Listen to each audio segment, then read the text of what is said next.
Friends, ಎಲ್ರಿಗೂ welcome ಅಂತ ಹೇಳ್ತಾ ಸರ್ಕಾರದ ಕಡೆಯಿಂದ ನಿರುದ್ಯೋಗಿಗಳಿಗೆ ಒಂದು ಗುಡ್ ನ್ಯೂಸ್ ಸಿಕ್ಕಿದೆ. ಆ ಗುಡ್ ನ್ಯೂಸ್ ಏನಪ್ಪ ಅಂದರೆ, ಸರ್ಕಾರದ ಕಡೆಯಿಂದ ಈಗ ಅಧಿಕೃತವಾಗಿ ಒಂದು ಸ್ಪಷ್ಟನೆಯನ್ನು, ಒಂದು ಸುತ್ತೋಲೆಯನ್ನು ಹೊರಡಿಸಿದ್ದಾರೆ. ಸೊ ಈ ಸುತ್ತೋಲೆಯಲ್ಲಿ ಏನಿದೆಯಪ್ಪ ಅಂತ ಹೇಳೋಕ್ಕಿಂತ ಮುಂಚೆ ಇನ್ನು ನಮ್ಮ ಚಾನಲ್ನ ಯಾರು ಸಬ್ಸ್ಕ್ರೈಬ್ ಮಾಡ್ಕೊಂಡಿಲ್ಲ ಅವರು ಈ ಕೂಡಲೇ ಸಬ್ಸ್ಕ್ರೈಬ್ ಮಾಡಿಕೊಂಡು ಬೆಲ್ ಬಟನ್ನ ಕ್ಲಿಕ್ ಮಾಡಿ ಅಂತ ಹೇಳ್ತಾ ಬನ್ನಿ ಫ್ರೆಂಡ್ಸ್, ಡೈರೆಕ್ಟ್ ವಿಡಿಯೋ ಹೊರಟೋಗೋಣ. ಫ್ರೆಂಡ್ಸ್, ಸರ್ಕಾರಕ್ಕೆ ಯುವಶಕ್ತಿ ಕಡೆಯಿಂದ ಯಾವಾಗ ಒತ್ತಡ ಹೆಚ್ಚಾಯಿತು, ಸೊ ಸರ್ಕಾರ ತರಾತುರಿಯಲ್ಲಿ ನೋಟಿಫಿಕೇಶನ್ ಮಾಡೋದಕ್ಕೆ ಒಂದು ರೀತಿಯಾಗಿ ಸಿದ್ಧತೆಯನ್ನು ಮಾಡ್ಕೊಳ್ತಾ ಇದೆ.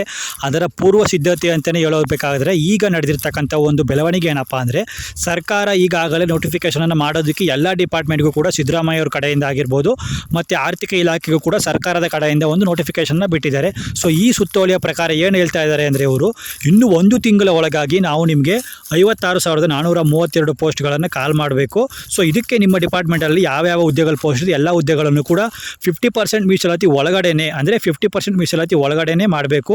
ಸೊ ಇನ್ನೇನಿದ್ರು 6% ಇದು ಕೋರ್ಟಲ್ಲಿರೋದ್ರಿಂದ, ಈ ಒಂದು 56% ಕೋರ್ಟಲ್ಲಿರೋದ್ರಿಂದ 50% ಒಳಗಡೆ ನೋಟಿಫಿಕೇಶನ್ ಮಾಡೋದಕ್ಕೆ ಯಾವುದೇ ರೀತಿಯಲ್ಲೂ ತೊಂದರೆ ಇಲ್ಲ. ಸೊ ಹಾಗಾಗಿ ತಕ್ಷಣದಿಂದಲೇ ಇನ್ನು ಒಂದು ತಿಂಗಳ ಒಳಗೇನೆ ನಿಮ್ಮ ಡಿಪಾರ್ಟ್ಮೆಂಟ್ಗಳಲ್ಲಿ ಯಾವ್ಯಾವ ಹುದ್ದೆಗಳು ಖಾಲಿ ಇದೆ ಆ ಹುದ್ದೆಗಳನ್ನು 50% ಮೀಸಲಾತಿ ಒಳಗಡೆನೆ ನೀವು ರಿಕ್ವೈರ್ಮೆಂಟನ್ನು ಮಾಡಬೇಕು ಅಂತ ಸರ್ಕಾರದ ಮೂಲಗಳ ಕಡೆಯಿಂದ ಒಂದು ಸುತ್ತೋಲೆಯನ್ನು ಹೊರಡಿಸಿದ್ದಾರೆ. ಸೊ ಈ ಸುತ್ತೋಲೆಯ ಮೂಲಕ ಏನಪ್ಪ ಮಾಹಿತಿ ಅಂದರೆ, ಸದ್ಯದಲ್ಲೇ ಒಂದು ತಿಂಗಳ ಒಳಗಡೆನೆ ನಿಮಗೆ 56,432 ಪೋಸ್ಟ್ಗಳಲ್ಲಿ ಮೊದಲ ಹಂತದಲ್ಲಿ ನಿಮಗೆ ಕಾಲ್ ಮಾಡೋದಂತೂ ಖಚಿತ ಅಂತ ಸರ್ಕಾರದ ಕಡೆಯಿಂದ ಇದೊಂದು ಮಾಹಿತಿ ಬಂದಿದೆ. ಸೊ ಅವ್ರು ಆಲ್ರೆಡಿ ಮೆನ್ಷನ್ನು ಕೂಡ ಮಾಡಿದ್ದಾರೆ. ಕರ್ನಾಟಕ ಅನುಸೂಚಿತ ಜಾತಿ ಮತ್ತು ಅನುಸೂಚಿತ ಪಂಗಡಗಳಲ್ಲಿ 15% 17% ಹಾಗೂ 3% 7% ಹೆಚ್ಚಲಾಗಿರುವುದರಿಂದ ಈ ಪ್ರಕರಣ 21 ದಿನಾಂಕ 11/2025 ಮಾನ್ಯ ಉಚ್ಚ ನ್ಯಾಯಾಲಯವು ಮಧ್ಯಂತರ ಆದೇಶ ನೀಡಿರುವುದರಿಂದ ಸೊ ಇದನ್ನು ನಾವು 50% ಮೀಸಲಾತಿ ಒಳಗಡೆ ನೋಟಿಫಿಕೇಶನ್ ಮಾಡ್ತೀವಿ ಅಂತ ಒಂದು ರೀತಿಯಾಗಿ ಇವರು ಕಾನೂನಿನ ಮೊರೆಯನ್ನು ಹೋಗಿದ್ರು. ಆ ಕಾನೂನಿನ ಮೊರೆ ಏನಪ್ಪ ಇತ್ತು ಅಂದರೆ, 56% ಮಾಡೋಂಗಿಲ್ಲ, ನೀವು ಏನಿದ್ರು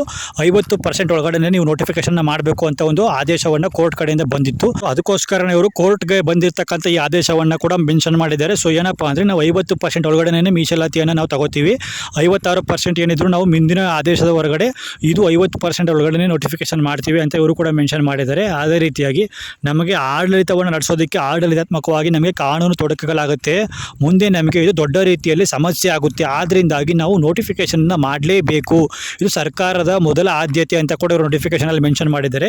ಸೊ ಆದ್ದರಿಂದ ಸರ್ಕಾರದ ಕಡೆಯಿಂದ ಒಂದು ಕ್ಲಿಯರ್ ಆಗಿದೆ, ಸದ್ಯದಲ್ಲೇ ನಿಮಗೆ ಈ ಒಂದು ತಿಂಗಳೊಳಗಡೆ ನಿಮಗೆ 56,432 ಪೋಸ್ಟ್ ಏನಿದೆ ಅದನ್ನು ನೋಟಿಫಿಕೇಷನ್ನ ಮಾಡೋದಕ್ಕೆ ಸರ್ಕಾರದ ಕಡೆಯಿಂದ ತರಾತುರಿಯಲ್ಲಿ ನೋಟಿಫಿಕೇಷನ್ ಬಿಡ್ತಾರೆ ಅಂತ ಹೇಳ್ತಿದ್ದೀನಿ. ಸೊ ಈ ಮಾಹಿತಿ ನಿಮಗೆ ಇಷ್ಟ ಆಗಿದ್ದರೆ ಲೈಕ್ ಮಾಡಿ, ಶೇರ್ ಮಾಡಿ, ಹಾಗೆ ಸಬ್ಸ್ಕ್ರೈಬ್ ಮಾಡ್ಕೊಳ್ಳಿ ಅಂತ ಹೇಳ್ತಾ, ಯಾರೆಲ್ಲ ಇಷ್ಟು ದಿನಗಳವರೆಗೆ ನೋಟಿಫಿಕೇಷನ್ ಆಗಿಲ್ಲ ಅಂತ ವೆಯ್ಟ್ ಮಾಡ್ತಿರೋ, ಈಗ ಒಂದು ಒಳ್ಳೆ ಅವಕಾಶ ಸಿಕ್ಕಿದೆ. ಸೊ ಎಲ್ಲರೂ ಕೂಡ ಈ ಒಂದು ಅವಕಾಶವನ್ನು ಸದುಪಯೋಗ ಪಡಿಸ್ಕೊಳ್ಳಿ ಅಂತ ಹೇಳ್ತಾ, ಮತ್ತೆ ಮುಂದಿನ ವಿಡಿಯೋದಲ್ಲಿ ಸಿಗುವವರೆಗೂ ಎಲ್ರಿಗೂ ಧನ್ಯವಾದಗಳು.